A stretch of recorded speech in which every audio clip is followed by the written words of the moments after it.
ಇವತ್ತು DCM ಮಾಡಿರೋದು ನಮಗೆಲ್ಲ ಖುಷಿ ತಂದ ವಿಚಾರ. ಆ ಸಂತೋಷ ದಿನಗಳಲ್ಲಿ ನಾವಿವತ್ತು ಇಡೀ ತುಮಕೂರು ಜಿಲ್ಲೆ ಜನಕ್ಕೆ ಹಾಗೂ ಕೊಡಗೇರಿ ಜಿಲ್ಲೆ ಜನಕ್ಕೆ ಇಡೀ ಕರ್ನಾಟಕ ರಾಜ್ಯದ ಜನಗಳಿಗೆ ನಾವು ಇವತ್ತು ಖುಷಿ ವಿಚಾರದಿಂದ ಕೋಟೆ ಆಂಜನೇಯ ಸ್ವಾಮಿ ದೇವಸ್ಥಾನದಲ್ಲಿ ಇವತ್ತು ನಾವು ಪೂಜೆ ಸಲ್ಲಿಸಿದ್ದೀವಿ, ಸಿಹಿ ಹಂಚಿದ್ದೀವಿ.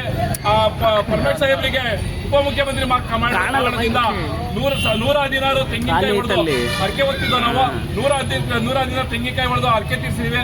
ನಮ್ಮ ಅಣ್ಣರಾದಂಥ ಚಂದ್ರಶೇಖರ್ ಅಣ್ಣವರು ಇದನ್ನು ಮಾಡಬೇಕು ಇದಂತ ಹೇಳಿ ಮಾರ್ಗದರ್ಶನ ಕೊಟ್ಟಿದ್ರು. ಅವರು ಸಹ ಅರ್ಕೆ ಹೊತ್ತಿದ್ರು.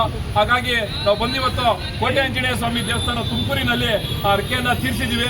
ನಮ್ಗೆ ಇವತ್ತು ರಾಜ್ಯದಲ್ಲಿ ಮುಂದಿನ ದಿನಗಳಲ್ಲಿ 2028ರಲ್ಲಾದ್ರೂ ನಾವು ನಮ್ಮ ಪರಮೇಶಪ್ಪ ಅವರನ್ನ ಮುಖ್ಯಮಂತ್ರಿಯಾಗಿ ನೋಡಬೇಕು ಅಂತ ಇಷ್ಟಪಡ್ತೀವಿ. ನಾವು ರಾಜ್ಯದ ಹಿರಿಯ ನಾಯಕರಾದಲ್ಲಿ ಕೇಳ್ಕೊಳ್ಳೋದು ನಾವು ಇಷ್ಟೇ. 2028ರಲ್ಲಾದ್ರೂ ನಮ್ಮ ಪರಮೇಶಪ್ಪ ಅವ್ರನ್ನ ಮುಖ್ಯಮಂತ್ರಿಯಾಗಿ ಮಾಡಿಕೊಡ್ಬೇಕು ಅಂತ ಹೇಳಿ ನಾವು ತಮ್ಮಗಳನ್ನ ಮನವಿ ಮಾಡ್ಕೊಂತ ಇದೀವಿ. ದಲಿತರ ನಾಯಕ ಡಾಕ್ಟರ್ ಜಿ ಪರಮೇಶಪ್ಪ ಅವ್ರಿಗೆ, ದಲಿತರ ನಾಯಕ ಡಾಕ್ಟರ್ ಜಿ ಪರಮೇಶಪ್ಪ ಅವ್ರಿಗೆ.